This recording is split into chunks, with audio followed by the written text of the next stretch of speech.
I've clicked onto the Global Tropical Overview for January the 26th, 2024.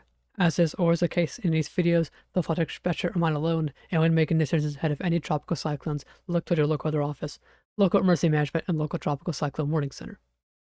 We've got our same three systems active today across the tropics, though we're really only going to be talking about Anggrek today, but I'll give a brief mention to Kirrily and Candice. You can see, firstly here, Kirrily is over portions of Central Australia today after making a Category 3 landfall in Queensland last night local time. Get pretty strong, even having, just sat over the Coral Sea for several days, not becoming a tropical cyclone like Miles expected. But it got its act together, and we saw some significant intensification up towards the coastline. And I'd say we're very lucky that the system did not form earlier, and that could have been much stronger if it had more time over the Coral Sea. Now, the system since then has weakened considerably and is now no longer a tropical cyclone. It's just a tropical low right now.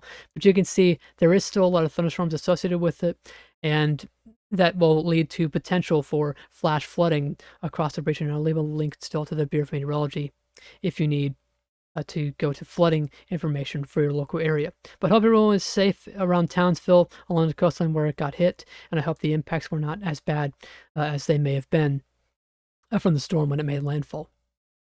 One more storm before we go to Anggrek. This is Tropical Storm Candice. You can see it's not doing too well. It's tried several times today to wrap convection around the center, maybe try and close off an eye, but it hasn't been able to do that all day. We've had a lot of convection to the south, which may have been inhibiting that, but also the storm is moving into colder sea surface temperatures now. You can see in the HAFS model, it's just now crossing the 26-degree isotherm, and after this point, I wouldn't expect any more strengthening. It might touch severe tropical storm status, and I believe that is still forecast by Meteo France. Before it really starts to get into colder sea surface temperatures. One thing that is going in its favor is it does have a pretty strong jet streak to the south. You can see the center is here, and all these cloud elements are just racing off the screen. And I looked at some modeled plots. The speed of this jet is over 140 knots at its peak, which is about down here. So that's very strong winds, and the outflow from Candice is just feeding right into that. And if we had warmer sea surface temperatures in this region, we probably would have had a real nice jet interaction on satellite, but can't get them all, and the system is now just going to weaken. But the good news is for Rodrigues, Mauritius, and La Reunion, no tropical cyclone threats over the next few days. There is low potential for tropical cyclone development north of Rodrigues. I believe Meteo France does have a low chance area of interest.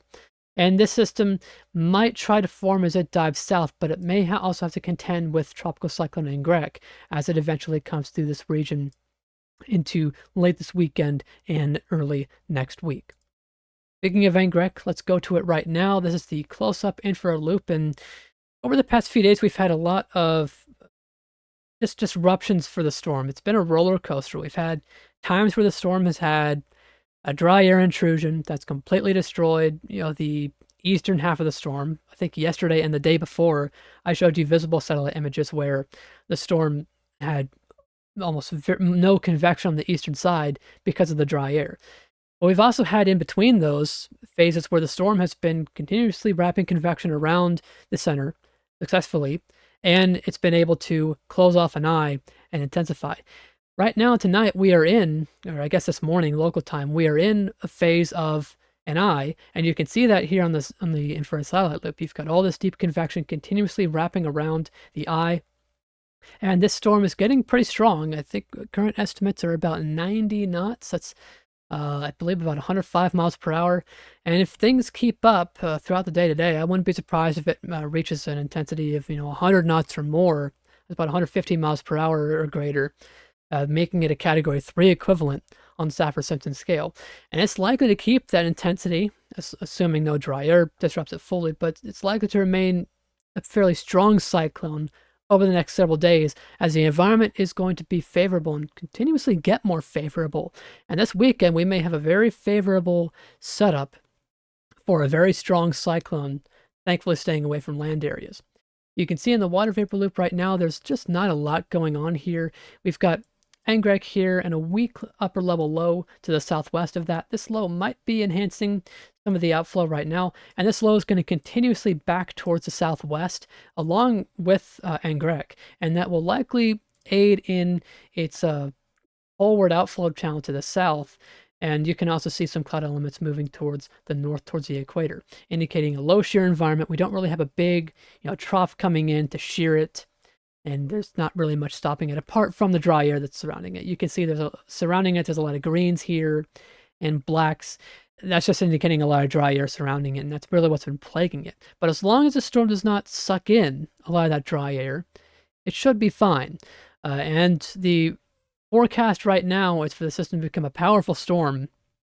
I think the Joint Typhoon Warning Center has it becoming a Category 4 equivalent on the Saffir-Simpson scale, with winds about 120 knots or 140 miles per hour. And that would be, I believe, the strongest storm we've seen. I guess we did have Cyclone Lola back in October of this season, but one of the strongest storm in the Southwest Indian Ocean so far this season. And fortunately, it's staying out to sea once again, like I said. But you can see on the 200 millibar flow chart, this is what we've got. There's that weak upper level low to the west of it. And like I said, this is going to continue southwest alongside Anggrek. And you can see it aiding some of the outflow away from the storm. Now, there might be some potential for the system to bring a little bit of shear over the next, I'd say, day. You can see on the European that we have a little bit of northerly flow coming towards the system.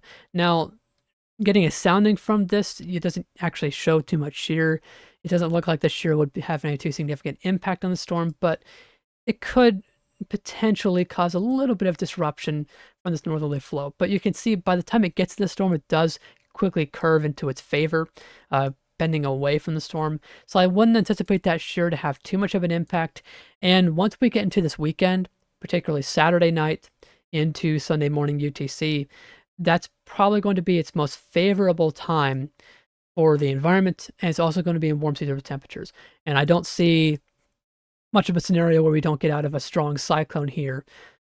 You can see in the sounding from the GFS just how favorable that environment may be. This is on Sunday morning local time, and you can see that we don't really have any significant wind change in speed or direction with height. The direction is pretty much uniform towards the west across the entire troposphere, and the speed really does not change too much. It's fairly uniform, about 15 to 20 knots. And that makes for a very low shear environment. You can see even the max shear value, only about 7 knots. And assuming, again, that dry air does not get entrained to the system, that should aid in a very strong peak of an intense tropical cyclone, at least. That's a forecast from Mateo French right now. But we could potentially be looking at a very intense tropical cyclone. I think the Haas model also does suggest that potential. You can see the sea surface temperatures ahead of it. It is leaving a colder pool of water that it made for itself sitting there for so many days. But you can see ahead of it, it's got very warm sea surface temperatures, and you can see the Haas peak here in the, I don't actually think that is peak. I think peak is later, particularly the pressure down to 943 millibars. That's a very strong cyclone. And fortunately, the pattern remains that this system will likely not come towards any land areas. We have this mid-level ridge to the south of the system that is going to continuously push it towards the southwest. And if it does start turning west eventually, it's likely to do that after it's passed south of the islands. And eventually, models continue to show that a trough will likely dig in, and whatever remains of Anggrek by then will likely get carried away to the south. Here's the current forecast from Mateo France, and you can see forecasting an intense tropical cyclone. There, like I said, might be room for a very intense tropical cyclone peak in here. I wouldn't rule that out, just given the environment.